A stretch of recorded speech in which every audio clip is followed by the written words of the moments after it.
80% of the rods within a nuclear reactor actually is silver. And with the new renaissance in the nuclear industry coming, we're going to see another big driver of silver demand over the next decade, which will be quite interesting to see. And here we've got two industries, the EV and the photograph or the photovoltaic industry, solar panels, consuming almost 300 million ounces of silver. And we're producing 830 million ounces of silver as an industry. And these two industries are consuming about 40% of the market. Silver plays a crucial role in today's world due to its unique combination of physical, chemical, and economic properties. Its significance extends across multiple domains, making it indispensable in modern society. From an industrial perspective, silver's high thermal and electrical conductivity, reflective properties, and resistance to oxidation make it a vital component in various technologies. It is extensively used in electronics, where it ensures efficient conductivity in semiconductors, circuit boards, and other electrical components. Solar energy systems rely heavily on silver for the production of photovoltaic cells, a key technology in the global transition to renewable energy. This application is especially critical as countries strive to meet sustainability goals and reduce carbon emissions.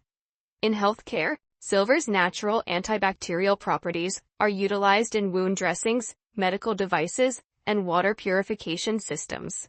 Its effectiveness in preventing microbial growth without promoting resistance makes it a valuable material in medical and public health applications. Financially, silver serves as both an investment and a hedge against inflation. Unlike fiat currencies, silver has intrinsic value and a history of being used as money, which continues to make it a sought-after asset during economic uncertainty. Its affordability compared to gold also makes it an accessible option for investors seeking to diversify their portfolios. Moreover, the environmental implications of silver are noteworthy. Silver's applications in clean energy and water purification contribute to its role in addressing global environmental issues. Innovations in recycling and sustainable sourcing are helping to mitigate the ecological impact of silver extraction and use. Overall, silver's importance in today's world lies in its versatility, blending industrial utility, financial value, and societal significance. It is a metal that not only underpins many aspects of modern life, but also holds promise for shaping a sustainable future. This is why experts have remained optimistic about silver prices despite decades of underperformance, often predicting significant price increases for the gray metal. First Majestic CEO Keith Neumeyer is one of those experts who remained feverishly bullish on silver prices. He recently outlined the metal's incredible dynamics in a recent presentation delivered at a precious metals conference, detailing exactly why he is so bullish on silver prices and his expectations for the metal in 2025. As we present clips from Neumeyer's presentation, please take a little time to like this video, subscribe to the channel, and turn on post notifications for more videos like this. Thank you, and enjoy the video. We're seeing demand right now of around 1.2 billion ounces of silver. And this is an estimate for 2024. I've heard numbers as high as 1.4 billion ounces of silver consumption expected in 2024. These are pretty substantial, numbers that we've never seen in the history of the silver market before. As it says on the slide, there's over 10,000 uses of silver, and the crazy things like yoga clothing, soles of your runners, paints in hospitals, linens in hospitals, filtration systems. Of course, when going back to the 80s, when silver was primarily used in the photographic industry and the photographic industry went electronic, there was a lot of silver around because all of a sudden this one industry that was consuming 25% of the world's supply of silver disappeared. And then I noticed that being, at a copper company in the early 90s, and when I put First Majestic together in the early 2000s, I put it together because of the thesis, because I was seeing electronic usages increasing dramatically, and I expected that was going to continue. And that thesis has paid off quite nicely. And the last bullet there, and this is something that is some people don't, we heard the nuclear story on the prior presentation, but 80% of the rods within a nuclear reactor actually is silver. And with the new renaissance in the nuclear industry coming, we're going to see another big driver of silver demand over the next decade, which will be quite interesting to see. And here we've got two industries, the EV and the photograph or the photovoltaic industry, solar panels, consuming almost 300 million ounces of silver. And we're producing 830 million ounces of silver as an industry. And these two industries are consuming about 40% of the market. So they've replaced photography by twofold, basically. So the above ground supplies back in the mid 80s was about 5 billion ounces of silver sitting on the surface of the earth.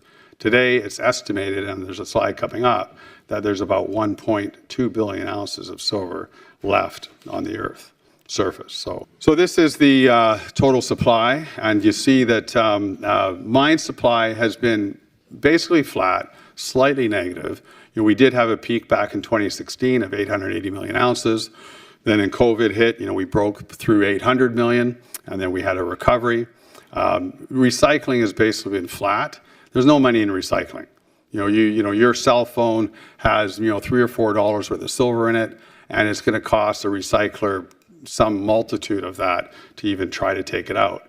These technology companies of the world are very good at embedding copper and zinc and silver in these circuit boards, and it's almost impossible to extract these metals out of these computers and televisions and refrigerators and microwave ovens and all the different things that are part of our daily life to get these metals out of these components that we rely on and consume on a regular basis. So. And what is future demand or future supply going to look like? Well, over the last 10 years, it's been flat. What's the next 10 years look like? You see worldwide grades dropping among the silver sector. Our grades at First Majestic have been dropping over the last 20 years since I put the company together. I see it all our peers, the same thing. For the production from all the major silver producers on the planet has been flat and or negative. And what's it going to take? Well, Hecla came out with a number just a few months ago that it takes 17.9 years to build a mine from discovery to first production.